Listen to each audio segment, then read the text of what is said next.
Eu descobri que eu era uma pessoa completamente descontrolada e tem 9 anos que eu sei dessa informação. E essa informação ela chegou com essa clareza que eu tô compartilhando para vocês depois de muito autoconhecimento. Então eu quero falar para você que esse vídeo ele vai ser sobre crise, crise existencial, crise comportamental, compulsão alimentar, crise de ansiedade. Esse vídeo ele vai falar sobre a minha história e sobre tudo o que eu passei para eu chegar até aqui e entender que é possível controlar esse ser que habita em nós e que a gente não sabe que tá rodando pela nossa cabeça. Porque é impressionante. Não sei se já aconteceu com você, mas eu, quando tinha crises compulsivas, porque eu sou uma pessoa compulsiva, eu tenho compulsão alimentar, e isso faz com que eu fique presente na compulsão. Mas, de vez em nunca, hoje em dia, eu tenho crises compulsivas, porque a crise, ela vem em certos momentos. E principalmente quando eu tô angustiada, ou quando eu não tô produzindo, quando eu não tô cumprindo o meu propósito, essa sensação de crise ela quer bater mais forte em mim. E o que eu quero compartilhar com você hoje é tudo o que eu tenho feito durante todos esses anos que tem me ajudado, porque eu espero que ajude você também a conseguir controlar as tuas compulsões, as tuas crises, principalmente de compulsão alimentar e ansiedade. Pra você, quando perceber que o surto tá chegando, você fala: opa, peraí. Outra coisa que eu quero falar pra você é do porquê que isso muitas vezes acontece dentro do seu cérebro e a parte comportamental, psíquica, psicológica do porquê que a gente faz isso de vez em quando, certo? Então vamos lá. Vamos começar com a história. Primeiro de tudo, pra quem não sabe, eu sou personal trainer e eu pratico musculação há 22 anos. Então eu já tenho muito tempo com a história da musculação, com a história do corpo, enfim. Mas no começo tudo pra mim era como estética. Eu precisava estar no shape. Quando eu era mais jovenzinha, eu era de periferia. E lá na escola onde eu morava não existia um ser humano que treinava, não era igual hoje. As coisas eram mais a galera bichão do mato, principalmente, né, na cidade do interior. Aqui em São Paulo eu nem sei como era. E lá a galera, meu, ninguém treinava, ninguém pensava em ir pra academia, as pessoas mais velhas treinavam, mas não era hoje em dia como virou essa moda. E eu tenho uma história com a musculação, porque meu pai é personal trainer, então eu cresci vendo o meu pai treinar, o meu pai levava os caras em casa, eles ficavam fazendo musculação lá, era super, sim. Não sei se eu achava legal, mas eu acho que sim, né? Eu me tornei personal trainer muito que provavelmente por isso, pra honrar, por amor, pra seguir com os passos do meu pai. A galera sem informação, né? Faz cada coisa. Enfim, eis que eu começo a trabalhar em uma academia. Não, eis que eu começo a treinar em uma academia. Era uma academia bem de bairro, assim. E o professor que dava aula lá na academia, ele era um atleta, professor Bruno. E esse cara, ele era bem na dele, assim, ele era bem caladão, mas ele me ensinou muita coisa sobre nutrição, porque além de personal trainer, ele fazia nutrição e ele era um atleta, ele vivia como um atleta. E ele me ensinou muitas coisas, e uma delas é que pra você ter shape, você não podia comer açúcar, você não podia comer pão, você tinha que comer frango com batata doce, ponto. E essa época, eu nunca tive um corpo feio, eu sempre fui bem, mas eu já fui mais gordinha antes, né? E eu quis entrar no shape, comecei a seguir as coisas que ele me falava e eu coloquei um shape legal. Isso aí eu tinha, sei lá, uns 12 anos. Gente, que coisa, né? E eu comecei a entrar nesse mundo de frango com batata doce e isso me gerou uma descompensação psicológica. Por quê? Todas as vezes que a gente entra em um ponto do extremo, porque aqui nesse canal, se você caiu de paraquedas aqui nesse canal a gente fala sobre desenvolvimento pessoal, sobre como nós podemos nos tornar pessoas melhores através da nossa evolução mental, psicológica. E aqui a gente fala também sobre espiritualidade. Então, segundo o livro O Caibalion, todos os opostos eles se atraem. E a lei da polaridade diz que para uma intensidade do lado direito, existe a mesma intensidade do lado esquerdo. Então, tudo que for oposto vai ficar se atraindo sempre. De um lado, tava eu querendo fazer dieta bonitona, vivendo de frango com batata doce e talvez ali na mesma semana, no mesmo mês, do outro lado, tava eu louca, comendo tudo que eu podia ver na minha frente, porque eu pensava, eu vou parar de comer essas besteiras. Eu vou voltar a comer frango com batata doce. Sendo assim, eu preciso aproveitar e comer igual uma louca tudo que eu puder. E eu ia. E eu arrebentava e daqui a pouco eu voltava. Segunda-feira eu voltava a comer direito. Certo. Eis que eu desenvolvi a compulsão alimentar. Dado um tempinho depois, alguns anos depois, eu engordei bastante, porque eu entrava nessa de não querer fazer mais nada, porque a vida da dieta era muito difícil pra mim. Era assim um momento terrível. E aí eu tinha que ir treinar e tinha que comer certo. Eu não queria aquele fardo pra mim, porque realmente era muito pesado, gente. Era muito pesado. Imagina pra uma menina de 12 anos começar a viver nessa vida de treino, frango e batata doce, sem o mínimo de preparo psicológico, sabe? Porque antigamente não tinha as informações que nós temos hoje, com nutricionista que fala que pode comer pão sim. Então eu entrei com essas de engordar e emagrecer e fiquei vivendo isso por anos. Eu desenvolvi uma autoestima baixa em relação a mim.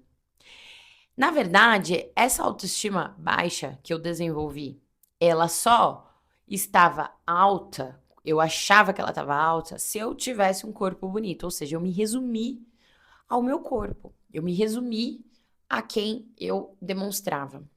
Tudo isso aconteceu hoje em dia, estudando psicologia demais, tendo formação de psicanálise. Eu compreendo que toda a falta de amor próprio, isso se deu a uma infância onde eu não fui ensinada a me amar por mim mesma.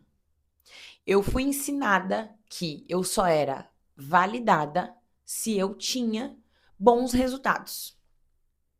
Isso do 0 aos 7 anos. Bons resultados, validada. Logo, uma criança pensa que ela é amada pela quantidade de coisas que ela consegue, pela performance, se ela tá bonita, se ela tá bem vestida. Então eu ia às vezes nas casas da minha família e aí eu tava bem arrumada, e aí bem vestida, e o corpo bonito, e aquilo foi crescendo. E eu me tornei essa menina, depois uma jovem, depois uma mulher que buscou a validação externa. Só que tinha um problema. Como a questão da comida era uma questão difícil pra mim, se de repente eu parava de fazer a minha boa alimentação e parava de treinar por qualquer questão, se eu tava chateada, se eu tava qualquer coisa, triste, brigou com o namorado, sei lá. Eu parava de treinar e eu virava um caco. E a minha vida, ela ficava 7 vezes mais difícil.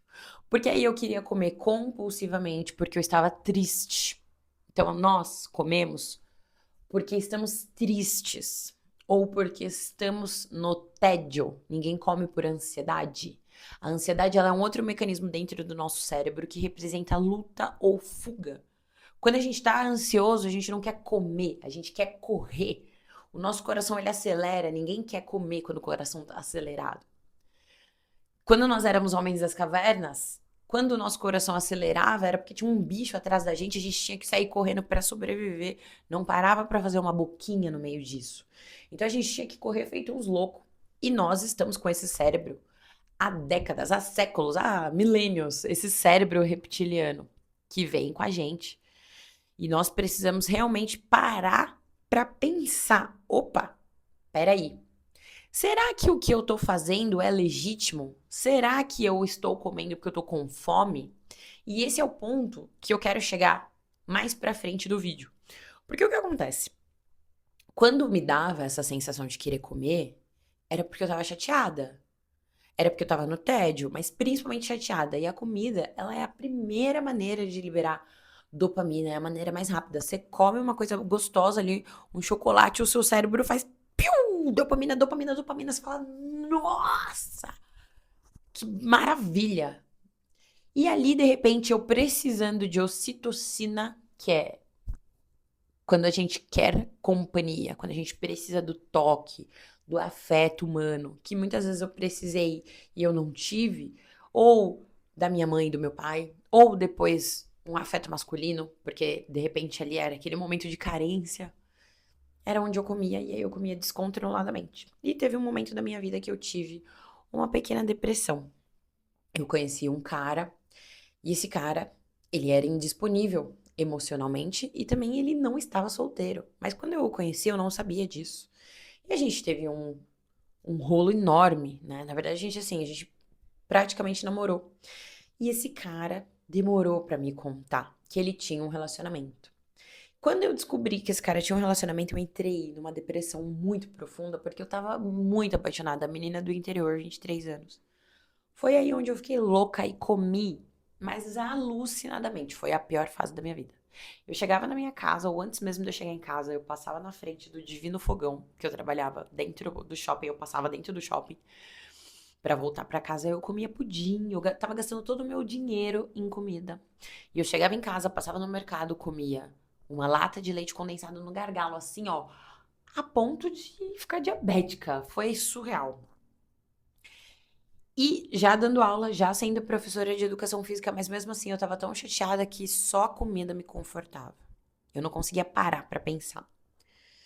Anos depois, eu começo a entender o que é o excesso de comida, o que é o que é o excesso de dopamina, o que são os vícios e o que são os excessos no corpo mesmo, porque que é que a gente às vezes se sabota.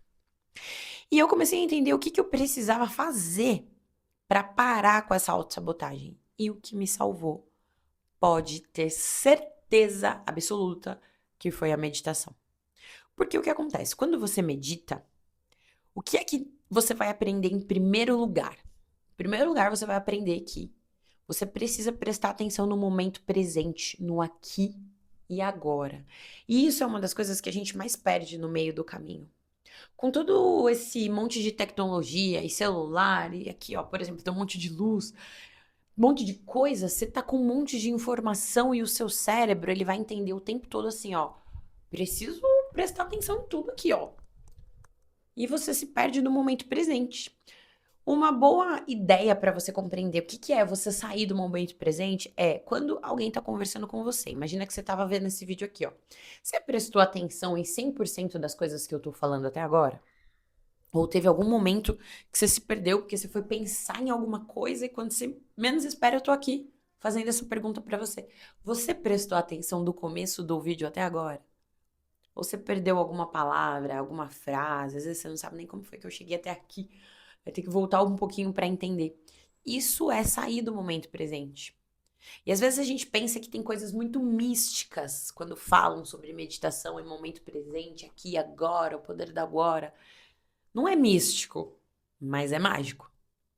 É mágico porque existe poder, realmente, no agora. Tem até um livro aqui, O Poder do Agora, não sei se vocês já leram, do Eckhart Tolle. Valia bastante a pena também ler. E tem magia no agora.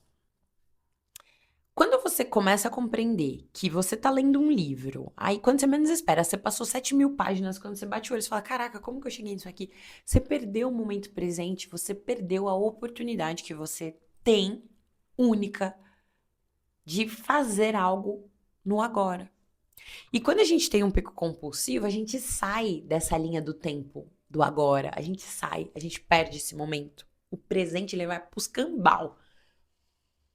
E o presente é o único momento onde a gente vai conseguir tomar a decisão de fazer tal merda. Tomar a decisão de falar tal besteira. A gente toma essa decisão quando a gente começa a meditar. Esses segundos antes de você atacar ou a comida, ou alguém, ou alguma coisa, onde você tá louco. Tem essa fera louca dentro de você.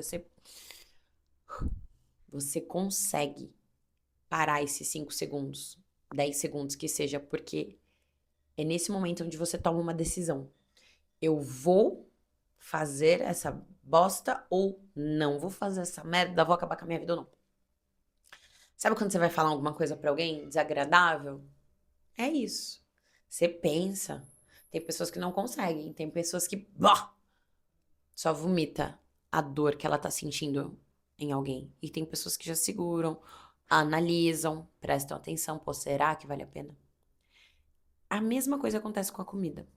Todos nós temos o poder de decidir se a gente vai pra cima daquilo com força ou se não, ou se a gente fala, não, peraí, não precisa, só tô querendo ser feliz, buscar felicidade, mas não é aqui. Eu preciso, na verdade, me resolver ali com aquela coisa que eu tenho pra resolver. E o problema dos vícios, o grande problema dos vícios é que, na verdade, o que que a gente busca? A gente busca o acolhimento e o esquecimento dentro daquele momento. Tô louca. Ufa, esqueci. A minha dor passou. Nem que seja por um mísero minuto. Aquela dor passa. E vem realmente a sensação de alegria, porque a dopamina, ela causa isso. O mesmo acontece com o uso das redes sociais, o mesmo acontece com o uso de drogas, drogas pesadas. Tudo muito parecido. Tudo muito o mesmo mecanismo. Pessoas que são viciadas em sexo, pessoas que são viciadas em pornografia, pessoas que são viciadas em exercício. Tudo é ali muito parecido. Mas a diferença do exercício, por exemplo, é que, cara, vai ser um trampo pra você fazer aquilo. Não é um trampo. Porque, ó, você tá viciado em exercício. Sabe o que você vai ter que fazer? Você vai ter que colocar o seu tênis, botar não sei o que, não sei o que, não sei o que, e ir pra academia ou ir correr, qualquer coisa do tipo. E você vai se cansar e aquilo vai te gerar endorfinas que aí realmente te colocam no eixo correto, diferente do celular, que é uma dopamina tão barata que você pega e abre e rola a tela por horas, ou diferente da comida. Então as compulsões, elas são todas muito parecidas. E a crise de ansiedade, quando ela vai dar, é muito parecido também com isso que eu tô falando, porque a crise de ansiedade é nesse momento, onde você tem uma percepção, você sente o seu coração acelerar, você tem um pensamento, seu coração acelera, te gera um monte de adrenalina, você fica doido, e é onde você quer ter uma crise de ansiedade, porque o seu corpo ele precisa descarregar aquela sensação de adrenalina e emoção, aquela sensação de luta ou fuga, porque é pra você literalmente lutar ou correr. Só que a gente não faz mais isso hoje em dia, né? Então faz o quê? Só tem aquela crise. E quando você medita, você, segundos antes da crise te pegar mesmo, você tem a opção também de olhar pra você por dentro, se se averiguar aqui, ó, se estudar e pensar, calma aí, o que tá acontecendo? Seu coração até acelera, e aí na maioria das vezes você pode controlar só com a sua respiração, focando no agora e no momento presente. E eu tô juntando tudo isso, pode ter virado uma salada tudo que eu tô falando pra você, mas eu quero te dizer que todos esses mecanismos de crises compulsivas, de excessos, tanto do nosso corpo quanto do nosso cérebro, tudo isso se dá por conta dos excessos de pensamentos que nós temos também durante o dia. E aí a gente se perde do momento presente. Porque se a gente for focar no agora, a gente não come, só se a gente tiver fome.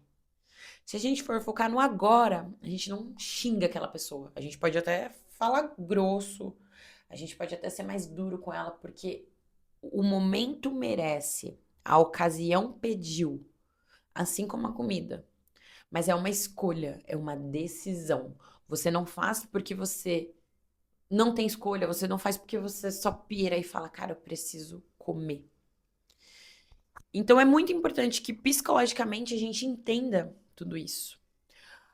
E aí eu tô falando de pessoas que estão magras, ou que estão emagrecendo, ou que querem se manter magras ali e até que de certo modo conseguem. Mas agora eu vou falar de uma outra linha, que é de um ponto onde as pessoas começam a sobressair com o peso, ficar realmente mais pesada.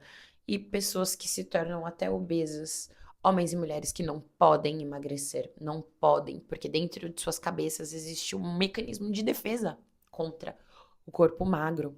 E existe uma psicologia comportamental que fala que a mulher, principalmente a mulher, quando ela não consegue emagrecer, quando ela de forma alguma emagrece, na maioria das vezes é porque essa mulher ela foi abusada na infância.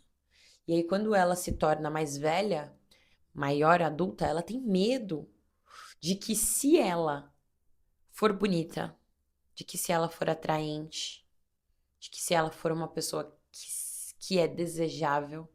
Ela tem medo que isso aconteça de novo. Então, algumas mulheres mantêm o volume de peso, mantêm o corpo, mantêm a obesidade, porque é uma proteção. O peso, o tamanho é uma proteção. Primeiro, para não ser atraente. Segundo, porque o peso, o tamanho gera um medo em quem tá olhando ali. O tamanho gera uma sensação de fortaleza, de ser forte. Então, aquela pessoa maior dá a impressão de, opa, não mexe comigo, porque eu sou forte. E tudo isso é muito louco, porque às vezes a gente tem crises e a gente quer comer doce. Doce, doce, doce, doce, doce, doce, doce.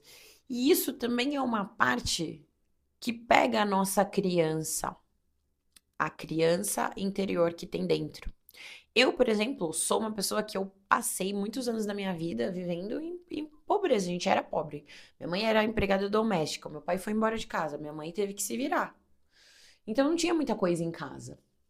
De repente, quando a gente começa a ganhar mais dinheiro, e hoje em dia, que eu sou adulta, sou dona do meu dinheiro, da minha própria vida, a criança interior que tem dentro de mim se lembra de como era difícil lá, quando eu era mais nova, e quer meio que criar uma recompensa. E quer meio que se vingar também, porque agora eu posso fazer o que eu quero. A liberdade é minha. Eu vou fazer, eu vou comer. Porque antes eu não podia, ou porque antes minha mãe não deixava, ou porque antes eu tinha que dividir com meu irmão, ou porque antes se eu não comesse, quando eu batesse o olho, meu irmão ia comer. E aí eu precisava comer também, vou comer tudo. O Danone, tem só uma bandeja de Danone. É, são três meus, três dele, mas se eu não comer os meus três agora, ele vai vir comer o meu. Então tem várias coisas na criança interior que precisa ser tratada. E várias pessoas, cada pessoa tem um marco, né? E aí também tem muita pegada de que quando você tá com muita responsabilidade na sua vida, a criança se lembra que o doce é o lugar de afeto. E a criança que tem dentro da gente, que não quer responsabilidade, quer crescer. Então, quando a gente quer comer muito doce e entra de vez em quando em crises compulsivas por doce, muitas das vezes é a nossa criança interior pedindo, pelo amor de Deus, me ajuda. Me analisa, me cuida, me ama ou me dá diversão. Coloca essa vida em movimento. Vamos se divertir, vamos fazer coisas mais legais, porque a vida adulta às vezes cansa se você não desfruta, se você não faz coisas que são legais, coisas que você se alegra, se você não sai, não passeia, não vê verde, não fica perto da natureza. Nós precisamos disso. Todo ser humano foi criado não só para ficar vendo tanta casa, apartamento, tanta coisa de pedra, a selva de pedra. Nós, seres humanos, a gente foi criados também para entrar em contato com a natureza, para poder olhar, observar a natureza, ficar um tempão ali só admirando o céu, o mar. Por isso que nós, seres humanos, a gente gosta tanto de praia, de mar, o som do mar acalma, o som da chuva. Porque a natureza, ela é perfeita para nós. Então, muitas vezes quando a gente tá louco querendo comer tudo que a gente pode e não pode, principalmente doce, a criança interior ela tá pedindo: "Me ajuda. Olha para mim". E aí o que eu indico para você? Muito autoconhecimento, meditação. Já falei também das medicinas da floresta que para mim são essenciais, mas aqui, nesse caso, eu vou indicar para você: não pense duas vezes, procure um terapeuta. Procure um terapeuta, procure um psicólogo, procure um mentor, como eu que dou mentoria, várias outras pessoas dão mentoria. Procura vídeos que possam te ajudar, mas procura alguém que pode te analisar. Porque este profissional, esse terapeuta, ele vai conseguir te indicar a melhor estratégia, o que é que você precisa curar dentro de você, da sua criança, qual foi o teu trauma, qual foi a tua dor específica, e você vai conseguir criar junto com ele uma estratégia para tirar você desse limbo, curar. Você cura, você ressignifica, você resolve o problema, e aí você tem a nova chance, uma nova oportunidade de ser uma pessoa mais feliz, mais magra, mais saudável. Porque outra coisa que eu entendi também é que enquanto eu só pensava em corpo bonito, eu não consegui viver a vida que eu tenho hoje, que é uma vida completamente equilibrada, com treinos e boa alimentação. Porque depois, quando você tira realmente o foco da beleza e você coloca na sua saúde e no seu bem-estar, você entende que a autoestima, ela não tem só a ver com você se olhar no espelho e se sentir maravilhosa, mas que isso é boa parte dela. Mas que não é só isso, porque existem pessoas que estão maravilhosas por fora. Você fala, nossa, tá perfeita, mas por dentro ela tá seca. O corpo dela tá lindo e o coração dela tá arregaçado. Ela não consegue se abrir para a vida, ela não consegue se abrir para um relacionamento. Ela não consegue criar oportunidades, ela não consegue desfrutar, ela não tem um propósito, mas ela tá linda. E aí não adianta. Autoestima é um bololô de coisas. De você se olhar no espelho e se sentir linda, lindo, mas por dentro você tá bem. Você ir pra academia, fazer força, puxar ferro, pegar peso, porque isso vai deixar o seu corpo mais bonito, mas fazer isso porque isso vai deixar o seu corpo mais forte. Porque quando você se vê mais forte, mas quando você se sente mais forte, principalmente, você se sente mais forte, você se sente mais poderoso, tem um poder dentro de você. E isso só um bom treino pode te trazer. Do mesmo jeito que quando a mulher ela cria um peso ali, porque ela foi abusada e ela tá grande, porque ela quer pôr respeito no tamanho, quando você faz musculação, puxa ferro, você também se sente forte. E isso vai aqui, ó, na cabeça. Você se sente mais forte para fazer as coisas do dia a dia, para enfrentar uma barra aí que bateu na tua vida, você se sente mais forte para ir tentar uma outra vaga de emprego, você se sente mais autoconfiante para falar com aquele cara que não é assim não, para falar com aquela mulher. Você se sente mais autoconfiante para você se impor, você cria casca. E o treino, deixar o seu corpo forte, ele é muito importante, inclusive para você conseguir romper com esse ciclo de compulsão alimentar, esse ciclo de crises e crises de ansiedade. O treino, ele vai ser essencial. E não é só porque eu sou personal trainer, não. Eu digo isso do fundo da minha alma. Porque tudo isso, aliado à meditação, aliado a uma constância e uma disciplina que eu fui criando ao longo de 22 anos de treino, não só de treino físico, mas de treino mental. 22 anos, uma vida pensando assim, mas lapidando esse pensamento. Eu tô trazendo ele aqui hoje pra você, esse pensamento bem lapidado, pra você compreender e pra você usar também. Usa esse pensamento aí na sua vida. Modela esse pensamento pra você. Do jeitinho que eu tô falando aqui, coloca ele na sua vida. Vai ouvindo até que esse pensamento entre e você absorva. Que eu tenho certeza que você vai conseguir ser uma pessoa mais feliz, ser uma pessoa mais alegre, mais forte. Principalmente, porque é isso que a gente precisa. A gente precisa de coragem pra vencer os obstáculos da vida. Tá certo? Então, eu espero que você tenha gostado desse vídeo. Se você gostou, deixa um like, que isso é muito importante. Isso ajuda o canal a crescer. E deixa um comentário aqui também. Me deixa saber que você gostou do vídeo, que eu te ajudei. E o seu comentário faz com que o meu vídeo chegue a outras pessoas.